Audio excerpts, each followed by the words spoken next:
देखो तो रैखिक प्रोग्रामन अध्याय 12 रैखिक प्रोग्रामन।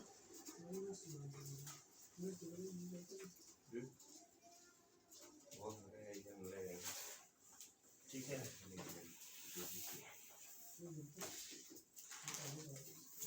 चैप्टर 12 रैखिक प्रोग्रामन।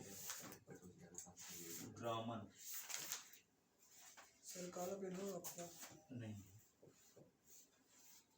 रैखिक प्रोग्रामन।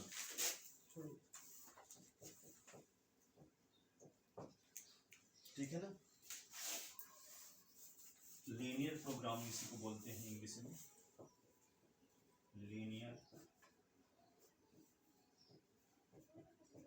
अब यहाँ पे सम इम्पॉर्टेंट रिजल्ट,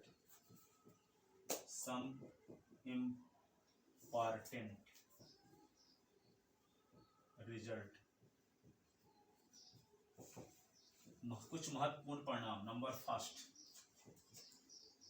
एक नंबर में पैसा पूछा गया है, दो चरों की असमीका लिखिए। दो चरों की असमीका लिखिए। क्या लिखोगे? ax plus B Y plus C is less than or equal 0, या ax plus B Y plus C is greater than or equal 0। ठीक है, एक चर की असमीका लिखिए। Greater than equal 0। हाँ लिखिए, ऐसे भी लिख सकते हो, लेस देन फिर ax plus B Y plus C is greater than 0, या ax plus B Y plus C is less than 0। चार प्रकार से लिखा जा सकता है। एक चर की असमीका लिखिए, तो कैसे लिखोगे? उसको ऐसे लिखोगे, ax plus B is less than or equal 0, या ax plus B is greater than or equal 0, या ax plus B is greater than 0, या ax plus B is less than 0। ठीक है, तीसरा क्या है? जिस फलन का अधिकतम व न्यूनतम मान ज्ञात करना होता है उसे उद्देश्य फलन कहते हैं। जिस फलन का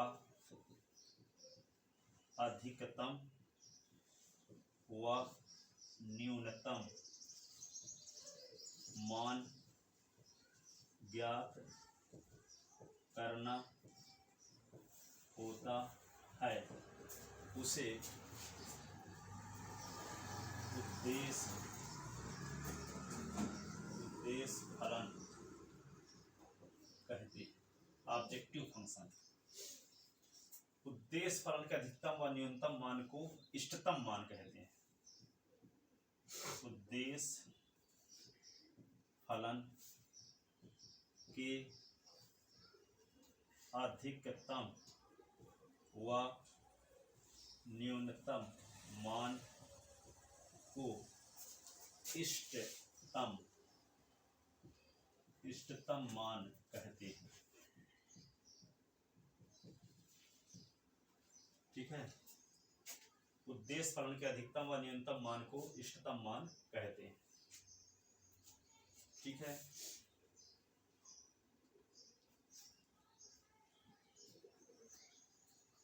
जैसे आप ये जानते हो,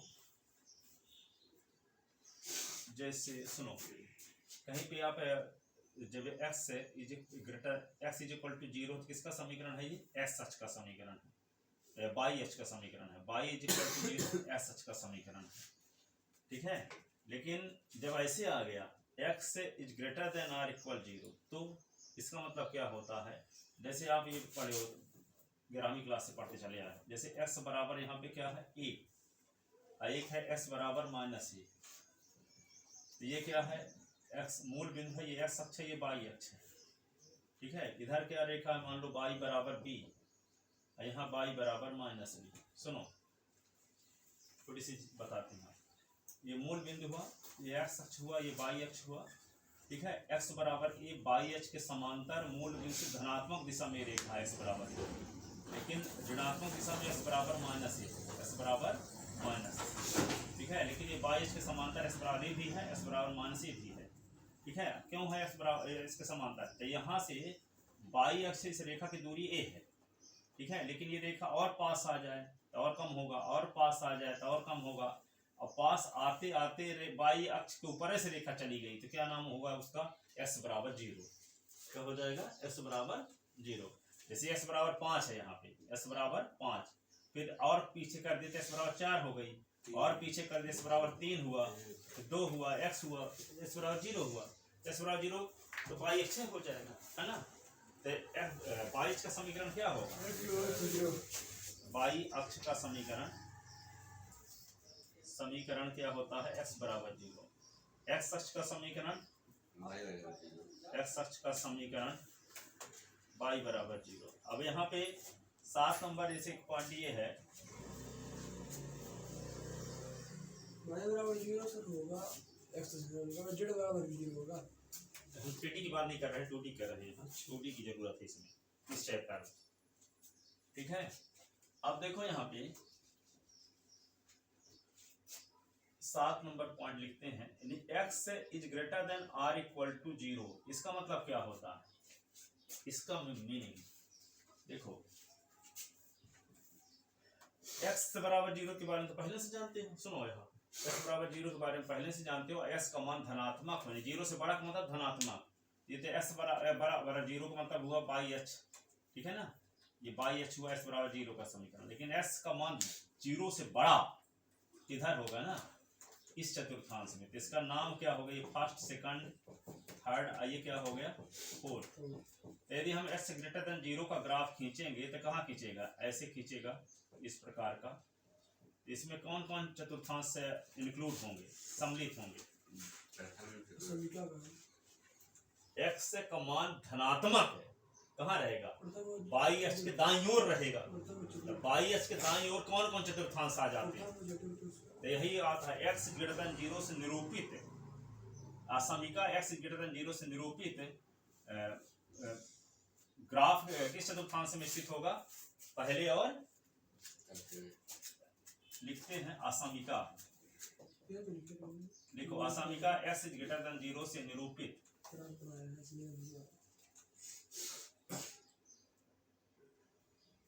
आसामिका से ग्रेटर देन 0 से निरूपित क्षेत्र, निरूपित क्षेत्र प्रथम व चतुर्थ चतुर्थांश में स्थित है।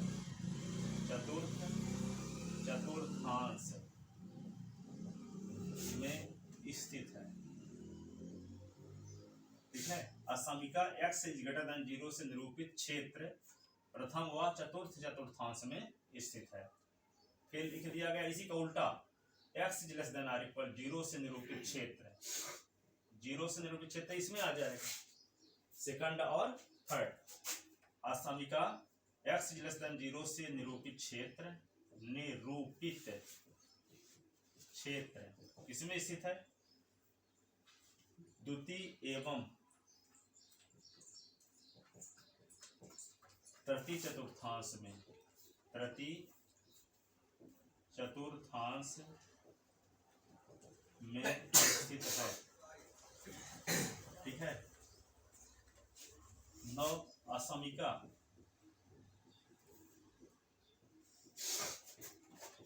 Y is greater than or equal 0 से निरूपित क्षेत्र, बाई का मान धनात्मक किधर होगा? ऊपर ना, ऊपर सर। ये इसमें कौन कौन चतुर्थांश सम्मिलित हो जाएगा? निरूपित क्षेत्र असमिका बाई ग्रेटर देन 0 से निरूपित क्षेत्र, निरूपित क्षेत्र किसमें स्थित है? प्रथम व द्वितीय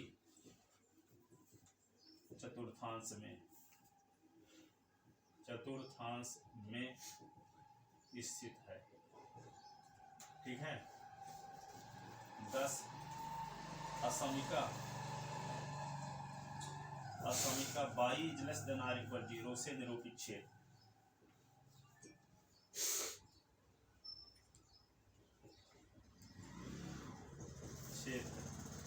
किसमें स्थित है? ऐसे होगा, इस प्रकार का ना, ऐसे ग्राफ भी खींचने के लिए आ जाता है। इसका ग्राफ खींचिए एक नंबर में, ये पहला हो गया, ये दूसरा हो गया, ये तीसरा हो गया, ये चौथा। असमीका y लेस देन 0 से निरूपित क्षेत्र किसमें स्थित है? तृतीय चतुर्थांश में स्थित है। चतुर्थांश में स्थित है। चतुर्थांश में स्थित है। अब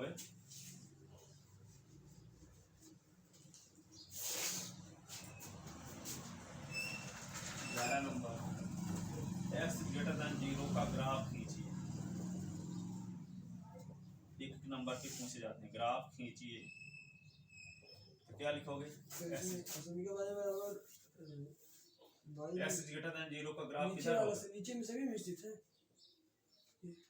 ये वाला चतुर्थ और तृतीय व चतुर्थांश में स्थित है।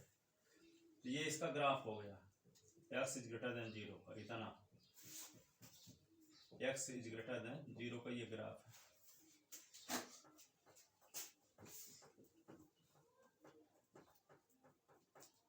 x is greater then a का ग्राफ खींचिए, जहां a धनात्मक है। x is greater then a और यहाँ पे a इज ग्रेटर देन 0 का ग्राफ खींचिए। इसका मतलब क्या हुआ?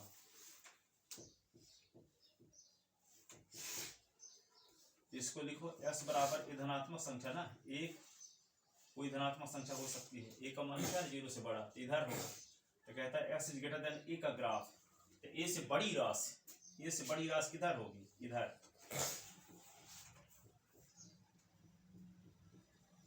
ये x इज ग्रेटर देन ए का ग्राफ, ये s बराबर की लाइन,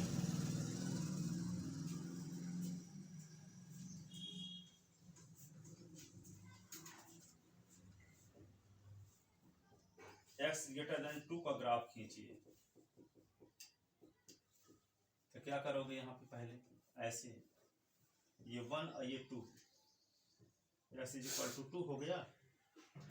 अब x इज इक्वल टू 2 क्या करता है? ये पूरे समतल को 2 भागों में बांट देता है। s बराबर 2 रेखा ना है, रेखा पूरे बोर्ड को 2 भाग में बांट दी। एक वे भाग इधर मूल बिंदु है, एक वे भाग इधर मूल बिंदु नहीं है। तो s का मान 2 से बड़ा किधर होगा? राइट साइड में ना होगा, ऐसे पॉइंट होगा।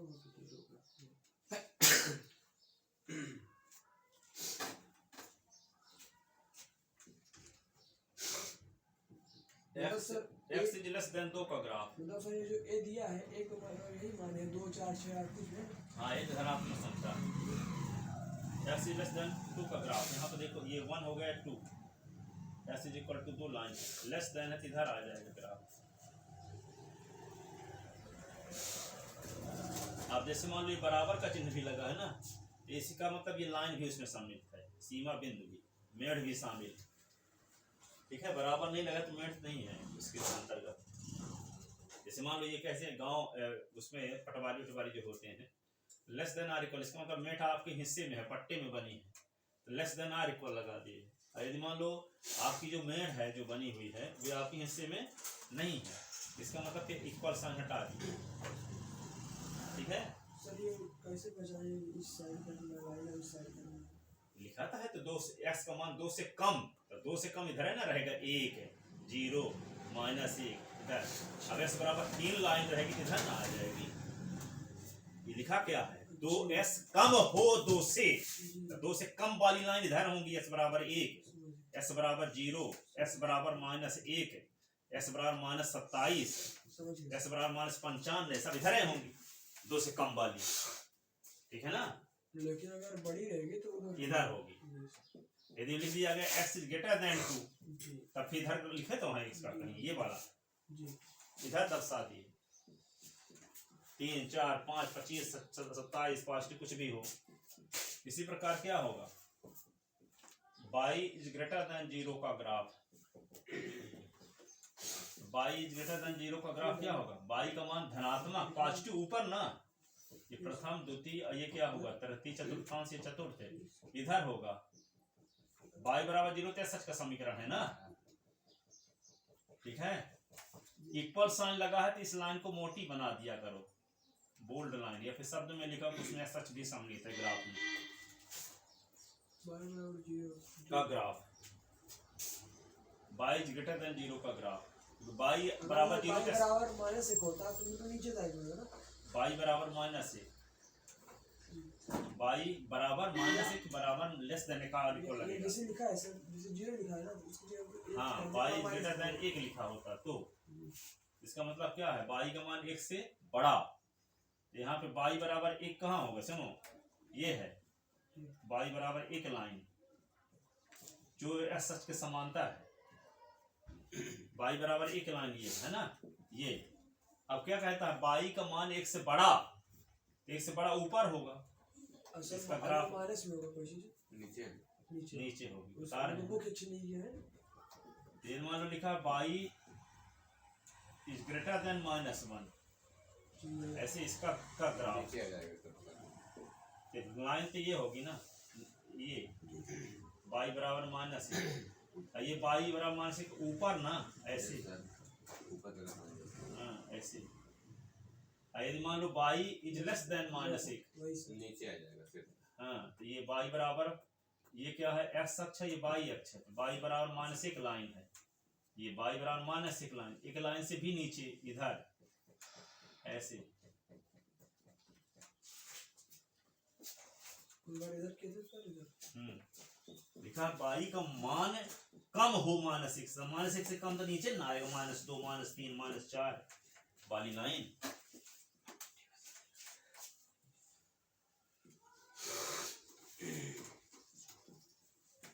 अब जैसे मान लो कभी कभी क्या है कि जैसे मान लो इसका ग्राफ खींचते हैं सुन लो x इज ग्रेटर देन 0 का graph y is greater than 0 का graph x plus y less than मान लो यह है 3 ऐसे ये तो आप जानते हो सुन लो पहले ये x इज ग्रेटर देन 0 का मतलब क्या होगा इसका ग्राफ इधर होगा कि नहीं होगा इधर x इज ग्रेटर देन 0 का ग्राफ ऐसे होगा। अब y इज ग्रेटर देन 0 का ग्राफ इधर होगा ऊपर होगा। अब इसका ग्राफ कैसे खींचा जाए तो इसका इक्वल साइन लेते हैं x प्लस y बराबर 3 आ गया 3 को इधर ले आओ x बटे 3 और y बटे 3 बराबर 1 अंतःखंड रूप में समीकरण 1 2 ये 3 ये क्या होगा 1 2 ये 3 ये बिंदु A मिल गया जिसका निर्देशांक 3 0 है इसका निर्देशांक क्या है 0 3। अब इसको मिला दिए हम इस बिंदु को B से ये B हो गया इन दोनों को मिला दिए तो क्या आ गया इसका ग्राफ आ गया x प्लस y बराबर 3 का। अब यहाँ पे क्या चिन्ह लगा है इसका हम इक्वल साइन छोड़ते हैं x plus y less than 3 आ गया इसमें मूल बिंदु पुट करते हैं 0 प्लस 0 छोटा है 3 से 0 छोटा 3 से सत्य बात है क्या सत्य सत्य है। जब सत्य है तो मतलब कि इस असमीका के निरूपित अर्ध समतल यानी कि ये रेखा क्या करती है पूरे बोर्ड को दो भाग में बांट दी एक भाग ये है एक भाग ये है। इस भाग का नाम रखते हैं कि इस असमीका से निरूपित अर्ध समतल का वह हिस्सा जिधर मूल बिंदु है आज इस असमीका से निरूपित अर्ध समतल का कोई हिस्सा जिधर मूल बिंदु नहीं है ठीक है। तो मूल बिंदु रखने से सत्य कंडीशन आती है इसका मतलब दी गई असमीका को निरूपित अर्ध समतल उधर होगा जिधर मूल बिंदु है उसको चित्र में छायांकित करके ऐसे दर्शा देते हैं ठीक है क्योंकि मूल बिंदु पुट करने से ट्रू कंडीशन आती है मूल बिंदु पुट करने से फॉल्स कंडीशन आती है। हम कहते हैं कि दी गई असमीका को निरूपित अर्ध समतल मूल दी गई सरल रेखा x प्लस y 3 के उधर होगा जिधर मूल बिंदु नहीं है जिसे चित्र में छायांकित करके दर्शाया गया मूल बिंदु के विपरीत हाँ मूल बिंदु के विपरीत डायरेक्शन में होगा। लेकिन यहाँ सत्य कंडीशन आ गई इसका मतलब मूल बिंदु की तरफ उसका ग्राफ होगा मूल बिंदु की तरफ तो मूल बिंदु यहाँ है ना मूल बिंदु ये है इसकी तरफ ग्राफ बना दिए। यदि फास्ट कंडीशन आती तो मूल बिंदु के विपरीत दिशा में उसका ग्राफ होगा। अब देखो यदि हम यहाँ का बिंदु लेंगे सुनो तो यहाँ वाला बिंदु इसको भी संतुष्ट कर रहा है इसको भी संतुष्ट कर रहा है इसको भी संतुष्ट कर रहा है तो तीन असमिकाएं हैं यहाँ, तो तीनों असमिकाओं को संतुष्ट करने वाला जो क्षेत्र होता है उसको कहते हैं सुसंगत क्षेत्र। क्या कहते हैं? सुसंगत क्षेत्र। जितनी असमिकाएं क्वेश्चन में दी गई हैं उन्हीं सभी असमिकाओं को संतुष्ट करने वाला जो क्षेत्र होता है उसको कहते हैं सुसंगत क्षेत्र। यहाँ का बिंदु लेंगे तो ये बिंदु मान लो एक एक लेते हैं, तो एक एक इसको भी एक एक इसमें पुट करें तो ये भी सत्य रहेगा, ये भी सत्य रहेगा, ये भी सत्य रहेगा। सपोज करते हैं यहाँ पे क्या है, s के स्थान पे एक लिख दे, s एक का मतलब s का मान एक, y का मान एक है, तो एक इज ग्रेटर देन 0, एक बड़ा है कि नहीं है, एक इज ग्रेटर देन 0, यहाँ भी रख दोगे, y का मान भी एक है 0। अब इसमें रख दो 1 + 1 छोटा है 3 से, छोटा है 2, 3 छोटा है कि नहीं 3 से, ये भी सत्य, ये भी सत्य, ये भी सत्य। इसका मतलब इस क्षेत्र का कोई भी बिंदु लेंगे तो तीनों असमिकाएं सत्य रहेंगी। इस क्षेत्र का कोई भी बिंदु तीनों असमिकाओं को पुट करोगे तो सत्य कंडीशन बनी रहेगी। इसका अर्थ ये हुआ कि इस क्षेत्र का के जो बिंदु हैं सभी असमिकाओं को संतुष्ट करते हैं। तो दी गई सभी असमिकाओं को संतुष्ट करने वाला जो क्षेत्र होता है उस क्षेत्र को कहते हैं क्या? सुसंगत क्षेत्र, जो कि 1 नंबर में हमेशा आता है। सुसंगत क्षेत्र क्या है? हाँ, वह क्षेत्र जो दी गई सभी असमिकाओं को संतुष्ट करे उसे सुसंगत क्षेत्र कहेंगे।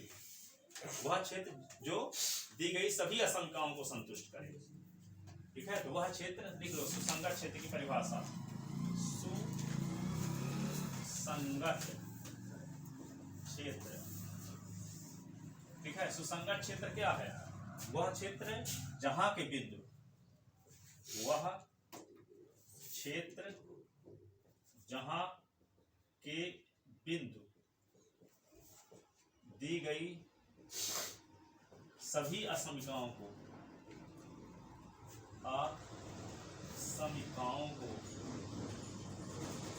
संतुष्ट करें, वह क्षेत्र जहां के बिंदु दी गई सभी असमिकाओं को संतुष्ट करें सुसंगत क्षेत्र कहलाता है। सुसंगत क्षेत्र या प्रसंभाव्य क्षेत्र, संभाव्य क्षेत्र। इंग्लिश वाला एक है होता फीजिबल रीजन,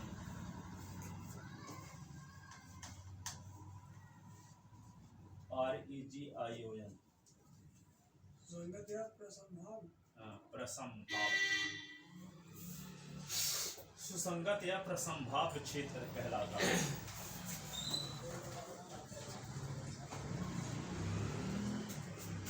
जैसे यहाँ पे OAB सुसंगत क्षेत्र है, जैसे चित्र में कि OA और B यहाँ का कोई भी न लेंगे तीनों असमिकाओं को संतुष्ट करेगा, इन तीनों को, ये क्या कहलाएगा? सुसंगत क्षेत्र। अब देखो सुसंगत क्षेत्र में यदि कोई दो बिंदु लिए जाए, मान लो ये और ये ले लिए, अब दोनों को मिलाओगे तो इसके अंदर रहेगा, एक बिंदु ले लिए, एक बिंदु ये लेते, सुसंगत क्षेत्र के अंदर रहेगा।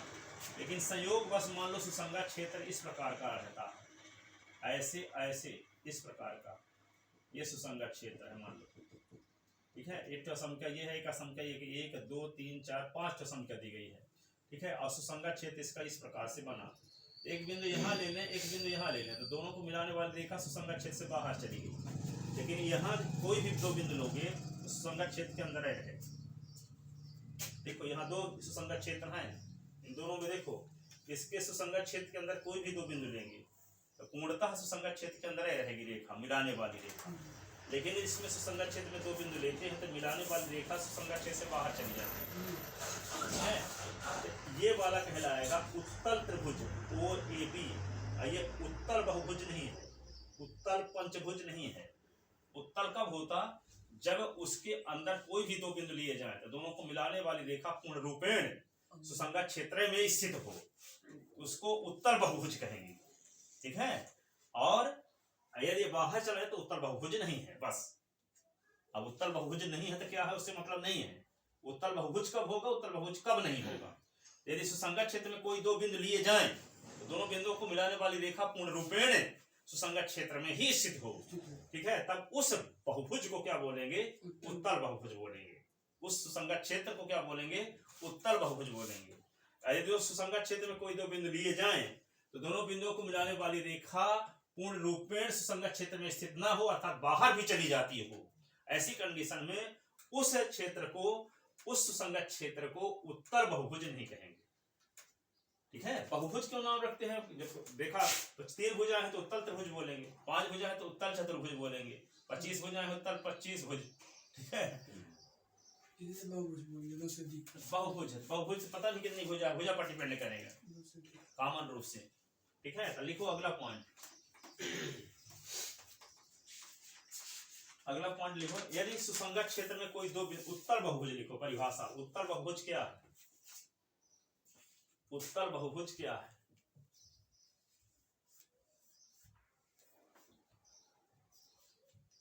यदि सुसंगत क्षेत्र में कोई दो बिंदु लिए जाएं,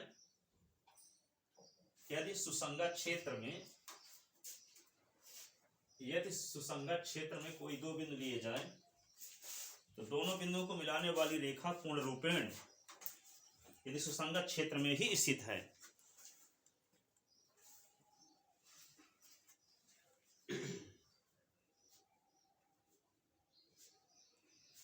सुसंगत क्षेत्र में ही स्थित है तो उसे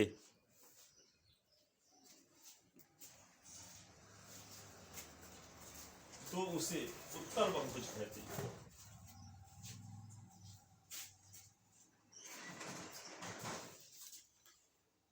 ठीक है, जैसे ये चित्र में ओ ए बी सुसंगत क्षेत्र उत्तल त्रिभुज है, जैसे इस चित्र में ओ ए बी क्या है, इसे इस क्षेत्र के अंदर कोई भी दो बिंदु लेंगे तो दोनों बिंदुओं को मिलाने वाली रेखा पूर्ण रूपेण इसी में स्थित रहेगी, बाहर किसी हालत में नहीं जाएगी। लेकिन ये मान लो सुसंगत क्षेत्र है, 5 शंकाओं को संतुष्ट करने वाला, इसमें दो बिंदु लेते हैं तो यहाँ दोनों बिंदुओं को मिलाने वाली रेखा पूर्ण रूपेण सुसंगत क्षेत्र के अंदर नहीं है, बाहर, ये हिस्सा बाहर चला गया, देखो। ठीक है, लिख ले, तो लिख लेना उत्तर बहुभुज कहते हैं। यदि, नोट लिखो, नोट, यदि सुसंगत क्षेत्र में स्थित किन्हीं दो बिंदुओं को, यदि सुसंगत क्षेत्र में स्थित किन्हीं दो बिंदुओं को मिलाने वाली रेखा पूर्ण रूपेण सुसंगत क्षेत्र में स्थित ना हो, पूर्ण रूपेण सुसंगत क्षेत्र में स्थित ना हो,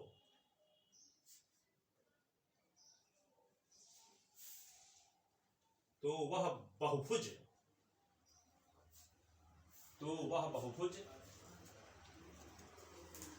उत्तर बहुभुज नहीं कहलाता।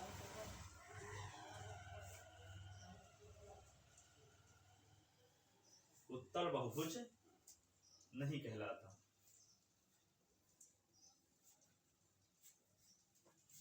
लिख ले, जैसे यहाँ पे पंचभुज जो दिया गया है 5 भुजाओं से घिरा हुआ, ये उत्तल पंचभुज नहीं है, क्योंकि इसमें कोई दो बिंदु लिए जाए तो दोनों बिंदुओं को मिलाने वाली रेखा पूर्ण रूपेण बहुभुज के अंदर नहीं है, बाहर कुछ हिस्सा चला जाता है। ठीक है ना, अब आगे देखो, 2 क्वेश्चन बताते हैं इस पर आधारित एनसीईआरटी,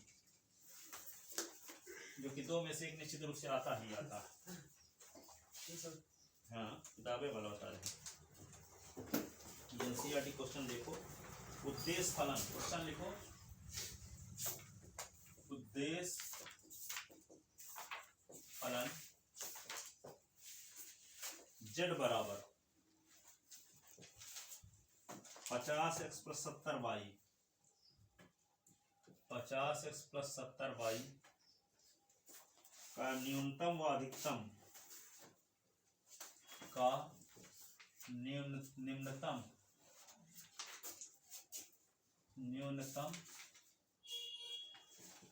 व अधिकतम मान ज्ञात कीजिए।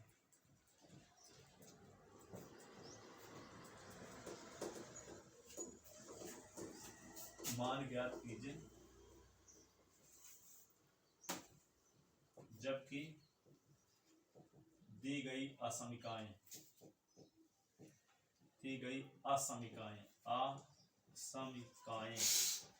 कौन कौन है? x is greater than or equal 0, y is greater than or equal 0, 2x plus Y greater than or equal 0, 8 है यहाँ पे। और अगला है s plus 2y, s plus 2y greater than or equal 10। मिल गया किताब में क्वेश्चन? वो बताते हैं कि कहीं दिखा नहीं? तो ये क्या है, x is greater than 0, y is greater than 0, 2s plus y greater than 8, s plus 2y greater then 10। उद्देश्य फलन का अधिकतम व न्यूनतम मान, उद्देश्य फलन का अधिकतम व न्यूनतम मान लिख लेते ना।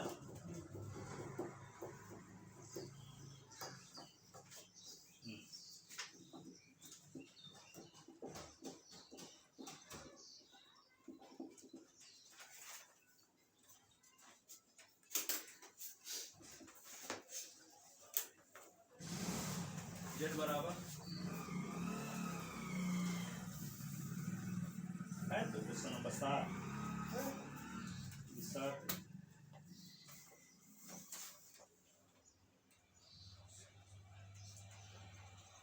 नहीं,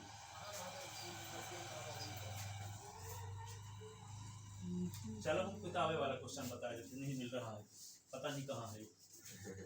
ठीक है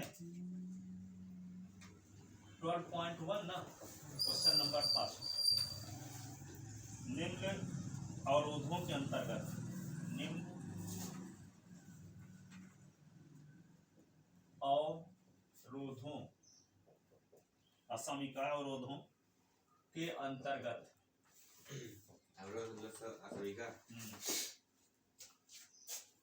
z बराबर 3x प्लस 4y का अधिकतम मान ज्ञात कीजिए।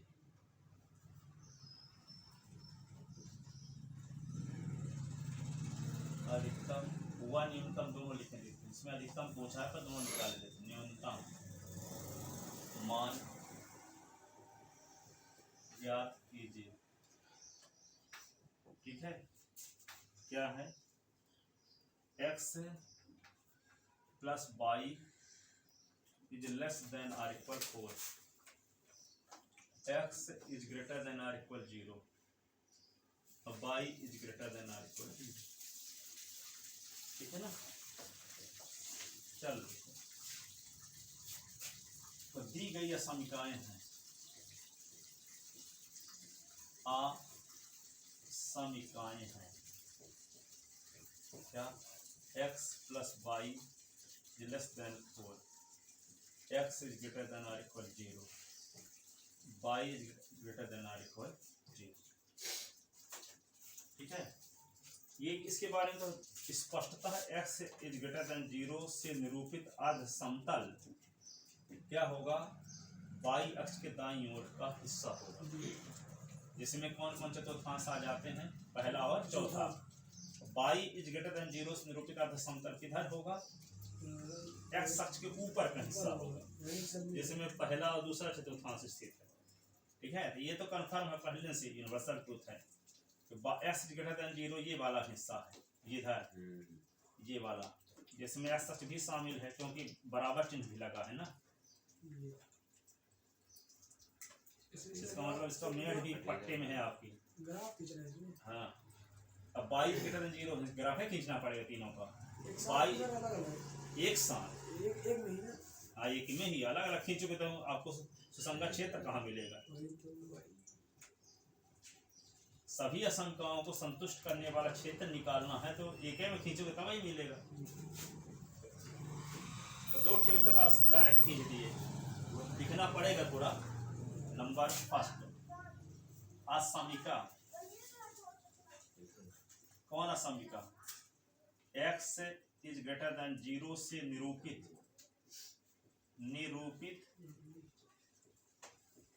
अर्ध है समतल y अक्ष के दाईं ओर का भाग होगा,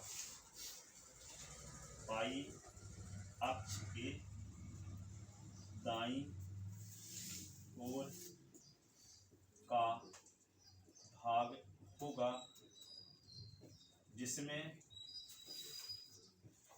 बाई अक्ष भी सम्मिलित है, बाई अक्ष भी सम्मिलित है।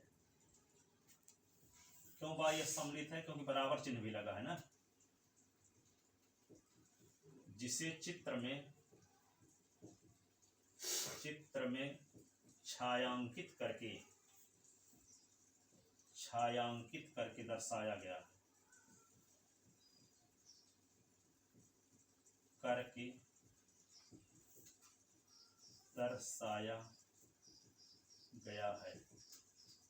ठीक है। आसामिका x इज ग्रेटर देन 0 से निरूपित अर्ध समतल बाई अक्ष के दाईं ओर का भाग होगा जिसमें बाई अक्ष भी सम्मिलित है, जिसे चित्र में छायांकित करके दर्शाया गया। ठीक है। आसामिका लिखना जरूरी है। हाँ, लिखना जरूरी है। बाई इज ग्रेटर देन 0 से निरूपित। जब एक्शन क्वेश्चन जब एक टाइप के क्वेश्चन है तो एक क्वेश्चन ढंग से लिख लो तो हो गया, कोई भी आए तो बन जाए। आसामिका बाई इज ग्रेटर देन 0, ये नहीं है कि समाकलन में 1000 क्वेश्चन पढ़ो तब भी कोई गारंटी नहीं बन जाए। आसामिका बाई इज ग्रेटर देन 0 से निरूपित अर्ध समतल। आसामिका बाई ग्रेटर देन 0 से निरूपित अर्ध समतल x अक्ष के ऊपर का भाग होगा, x अक्ष के ऊपर का भाग होगा जिसमें x अक्ष भी सम्मिलित है, जिसमें x अक्ष भी सम्मिलित है, जिसे चित्र में छायांकित करके, जिसे चित्र में छायांकित करके दर्शाया गया है। चित्र में छायांकित करके दर्शाया गया है। ठीक है। फिर क्या है? तीसरी समीकरण लेकर चलते हैं। दी गई तीसरी समीकरण दुख जिसको बात कर चुके, इसके अलावा असमीका है। क्या है असमीका? x plus Y is less than or equal 4। पहले पूर्ण समता चिन्ह लेंगे। पूर्ण समता चिन्ह का मतलब क्या होता है? बराबर चिन्ह। पूर्ण समता चिन्ह लेंगे तो सरल रेखा मिलेगी। कौन सरल रेखा मिलेगी? जो सरल रेखा पूरे समतल को दो भागों में बांटेगी। ठीक है। तो क्या लिखोगे? पूर्ण समता चिन्ह लेने पर, पूर्ण समता चिन्ह का मतलब क्या होता है? बराबर चिन्ह लेने पर, पूर्ण समता चिन्ह लेने पर। ठीक है। तो क्या होगा? x प्लस वाई बराबर 4। अब x प्लस वाई बराबर 4 तो सरल रेखा मिल गई। अब सरल रेखा का ग्राफ खींचने का तरीका क्या है? एक बार y बराबर 0 रखो, चाहे अंतःखंड रूप में बदल दो। एक बराबर y बराबर 0 रखो तो इसका मान मिलेगा, s बराबर 0 तो y का मान मिलेगा। तो ये रेखा है, s और y को जहां काटती हुई बिंदु मिल जाएंगे। या कि इसको अंतःखंड रूप में बदल दो, जो आपको आसान लगे। ठीक है। ये रेखा s और y को कहां काटती है ये जानने के लिए इसको अंतःखंड रूप में बदलो।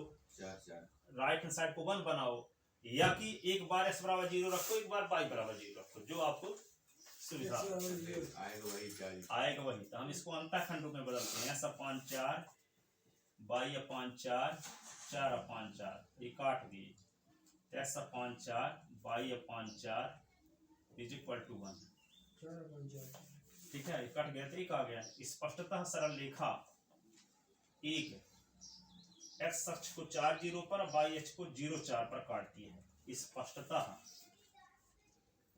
सरल रेखा एक x अक्ष को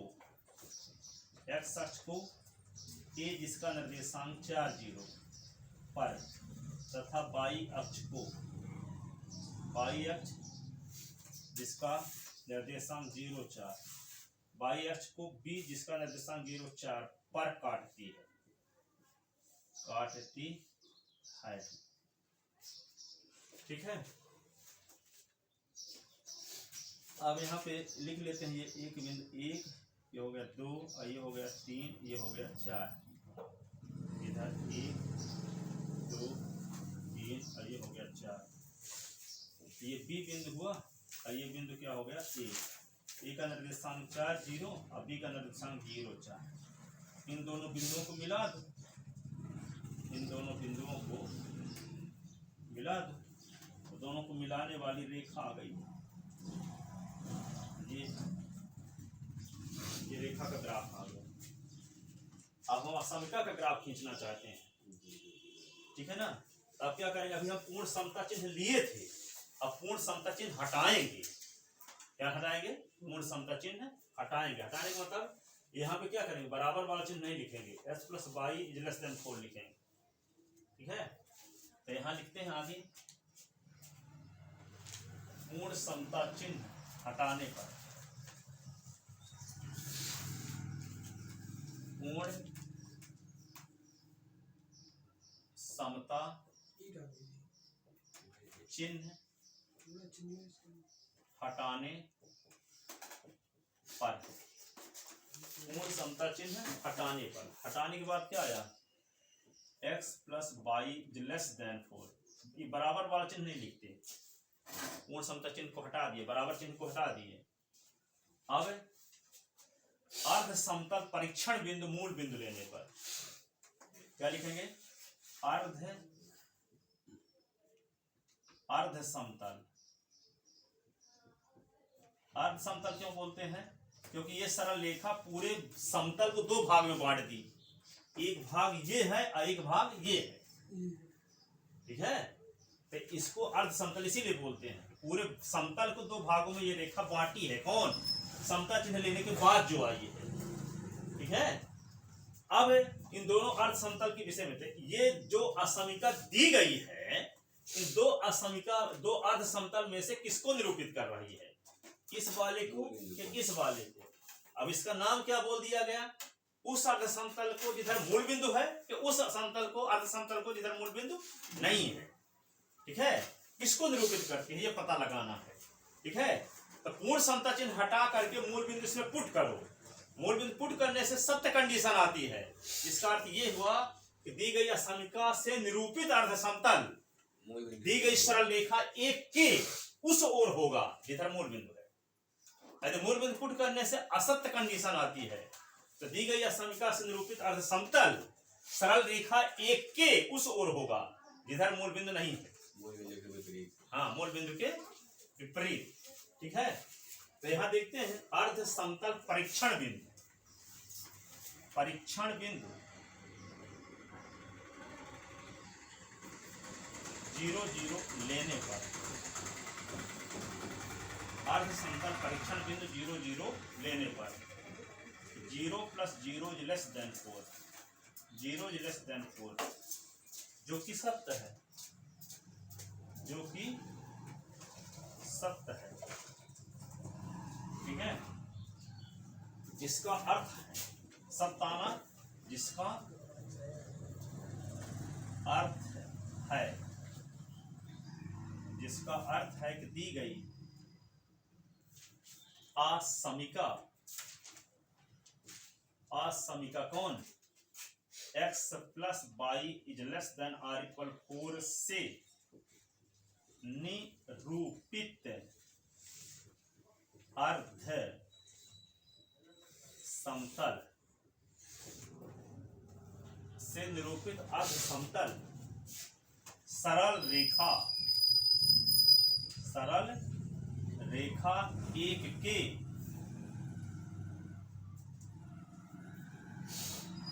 उस ओर का भाग होगा, भाग होगा जिधर,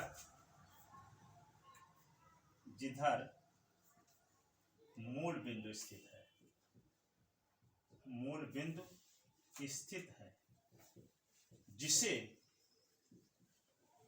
जिसे चित्र में, जिधर मूल बिंदु स्थित है, जिसे चित्र छायांकित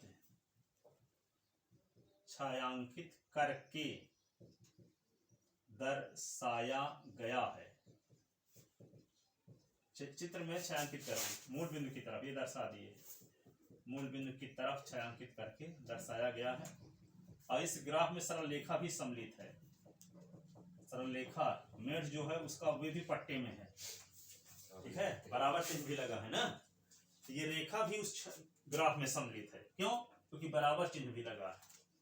इधर वाला हिस्सा तो होवे होव करेगा, पर वो रेखा भी उसी में हिस्से में है, ठीक है। ये नहीं कि रोड को छोड़ करके आपका एरिया है, रोड भी आपके एरिया में, मान लो ये रोड है, बराबर चिन्ह भी लगा है, बराबर ना होता तो उधर साइड। हाँ, इसका मतलब रोड को छोड़कर आपका हिस्सा, ठीक है।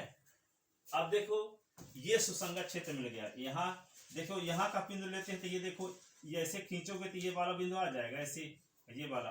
तो यहाँ वाले बिंदु तीनों असमिकाओं को संतुष्ट कर रहे हैं। लेकिन यदि यहाँ का बिंदु लेंगे तो ये पहली बार संतुष्ट हो रही है और दूसरी संतुष्ट हो रही है, लेकिन ये संतुष्ट नहीं हो रही है। क्योंकि यहाँ का बिंदु लेंगे तो इसको ऐसे खींच देंगे तो ये बिंदु आ जाएगा, इसको ऐसे पूरा बढ़ाओगे तो ये आ जाएगा। यहाँ वाला बिंदु इन दो असमिकाओं को संतुष्ट कर रहा है, इसको संतुष्ट नहीं कर रहा। लेकिन त्रिभुज के अंदर का कोई भी बिंदु लेंगे तो तीनों को संतुष्ट करेगा, ठीक है। तो यहाँ त्रिभुज के अंदर कोई भी बिंदु लोगे और तीनों असमिकाओं में रखोगे तो सत्य बना रहेगा। जैसे आप पहले भी जानते थे, यहाँ पे देखो s + y = 3 है, s - y बराबर क्या है 1 है।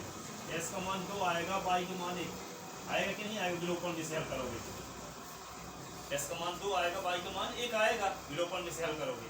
तो कैसे जानोगे कि ये हल है कि नहीं है? सत्यापन कैसे करते हैं? इसको रख दो, इन दोनों मान इसमें रखो, इसमें भी रखो, दोनों सत्य बनेगा। तो x का मान 2 रखो तो 2 + 1 = 3, तो 3 = 3 सत्य बना है कि नहीं? अब यहाँ पे मान रखो 3 2 - 1 = 1, तो 1 = 1, ये भी सत्य बना है नहीं है? इसका मतलब जो हल आया है इसको संतुष्ट कर रहा है, ठीक है। इसका मतलब ये हुआ कि ये हल समुच्चय है, ये हल क्षेत्र है, सुसंगत क्षेत्र है। कब? जब यहाँ के बिंदु तीनों असमिकाओं को संतुष्ट करे। इसका मतलब यहाँ के बिंदुओं को रखेंगे तीनों असमिकाओं में तो सत्य बना रहेगा, असत्य न बनने पाए, ठीक है। इसका मतलब यहाँ वाले बिंदु तीनों असमिकाओं को संतुष्ट करेंगे, इसलिए ये हल समुच्चय है, सुसंगत क्षेत्र है, ठीक है। हलों का डोमेन है, इसी को हलों का डोमेन भी कहते हैं, ठीक है। हलों का डोमेन क्या है? उत्तल त्रिभुज OAB है, उत्तल त्रिभुज OAB है। हलों का क्षेत्र, शिवराज सिंह का डोमेन क्या है? MP। मोदी जी का डोमेन क्या है? इंडिया, ठीक है। तो डोमेन हलों का क्षेत्र, सुसंगत क्षेत्र, ठीक है। तो यहाँ पे सुसंगत क्षेत्र क्या है? तीनों असमिकाओं का सुसंगत क्षेत्र ये, ठीक है। ये इसकी रक्षा करेंगे, यहाँ तक उनका एरिया है। राम की अयोध्या थी, ठीक है, सुसंगत क्षेत्र, ठीक है। तो यहाँ पे क्या करोगे? लिख लिए, चित्र में छायांकित करके दर्शाया गया। तो उपरोक्त दी गई तीनों असमिकाओं को संतुष्ट करने वाला क्षेत्र उत्तल त्रिभुज OAB है, यही हलों का डोमेन है। लिखेंगे थोड़ा, क्या लिखेंगे? जरा लिख लिए ना।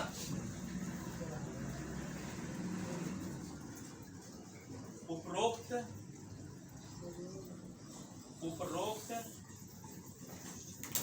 तीनों असमिकाओं को संतुष्ट करने वाला, असमिकाओं को संतुष्ट करने वाला क्षेत्र उत्तल त्रिभुज OAB है, जिसे हलों का डोमेन या हल समुच्चय कहते हैं, जिसे हलों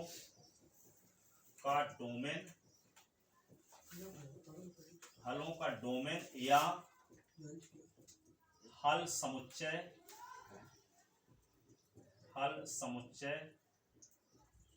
या सुसंगत क्षेत्र कहते हैं। सुसंगत क्षेत्र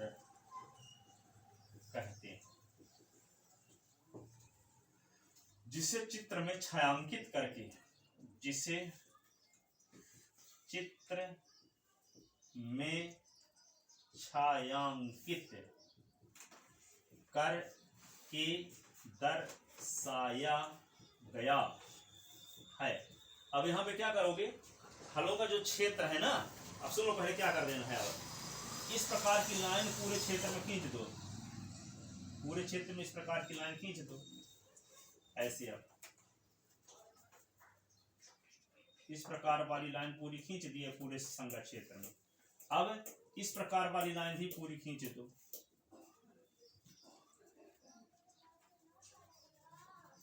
सभी लाइन इसमें खींची जा सकती है। तो तीनों प्रकार की लाइन पूरे क्षेत्र में खींची रहेंगी, देखो ऐसे। अब एक तो ये वाली लाइन भी पूरे क्षेत्र में खींचो ऐसे ना।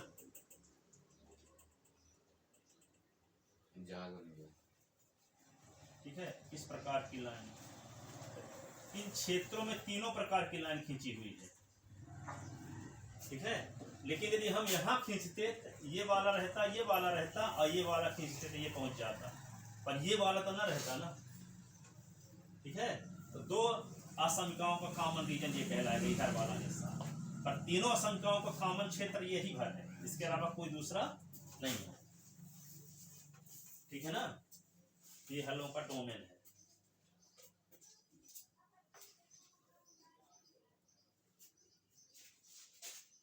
समझ में आया कि नहीं आया? जितने समीकरण दिए रहे सबका ग्राफ खींच दो इकट्ठे, अपने आप फलों का डोमेन मिल जाए।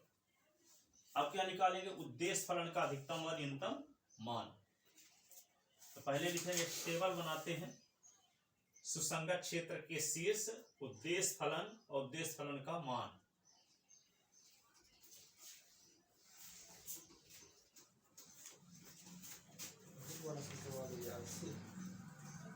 पहले लिखोगे सुसंगत क्षेत्र के शीर्ष, एक कॉलम में लिखो सुसंगत क्षेत्र के शीर्ष। ठीक है, उद्देश्य फलन का मान, उद्देश्य फलन का मान, उद्देश्य फलन का मान।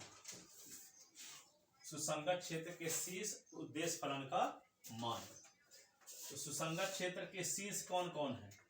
एक है 0 0, एक है 4 0, दूसरा है 0 4। ठीक है, शीर्ष नंबर फर्स्ट लेते हैं क्या, O, जिसका निर्देशांक है 0 0।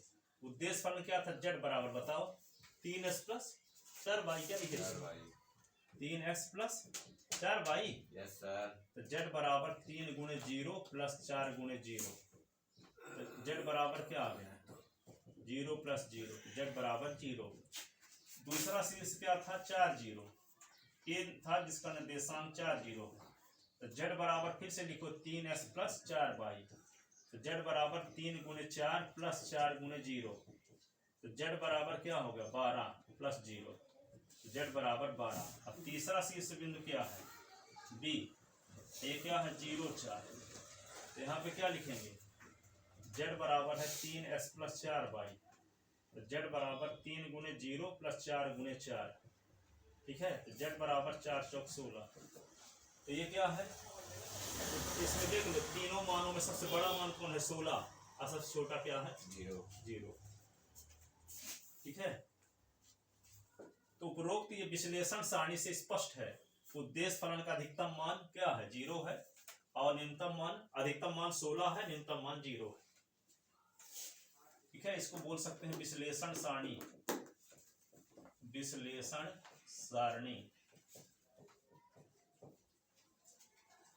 उपरोक्त विश्लेषण सारणी से स्पष्ट है, उपरोक्त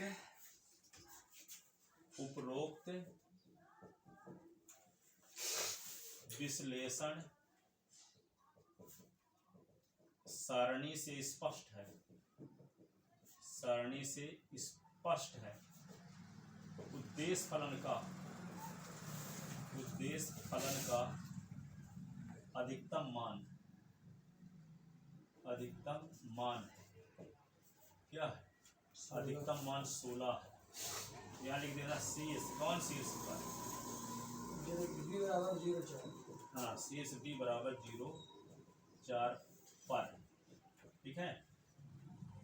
और उद्देश्य फलन का न्यूनतम मान, उद्देश्य फलन का न्यूनतम मान, ठीक है, 0 है, शीर्ष ओ 0 0 पर, ऐसे इसको लिख सकते हैं जेड मैक्सिमम बराबर 16 और यहाँ जेड मिनिमम बराबर 0, ऐसे जेड मैक्सिमम बराबर 16 और जेड मिनिमम बराबर 0, ठीक है। ये क्वेश्चन बन जाएगा, तो कल इसी क्वेश्चन देंगे अभी, फिर आप फिर शाम को बुलाएंगे तो कल और क्वेश्चन बता देंगे। ऐसे क्वेश्चन सब बन जाएंगे सब। हाँ सब बन जाएंगे। इस क्वेश्चन जो आप क्वेश्चन पढ़ के बनाना है, फिर इसको बनाना है, ठीक है, उसको बताएंगे। सर मतलब जो परीक्षा देने दिया उसका देंगे 4 होगा। हाँ क्वेश्चन पढ़ के आना बता उसमें, दीजिए सर। ये वाला हम इसी को दे देंगे, हो गया बताइए, ठीक है। और वो जो परीक्षा अध्ययन में 4 सेशन 4 पढ़े रहे, बता दीजिए सर कैसे लगेंगे। एक दे दीजिए सर, हैं? एक पढ़ के आ जाए। एक नहीं सब पढ़े रहना, उसका परीक्षा में थोड़ी है पूरी बुक पढ़ना, तो पूरी बुक में तो 4 बताए हैं आप।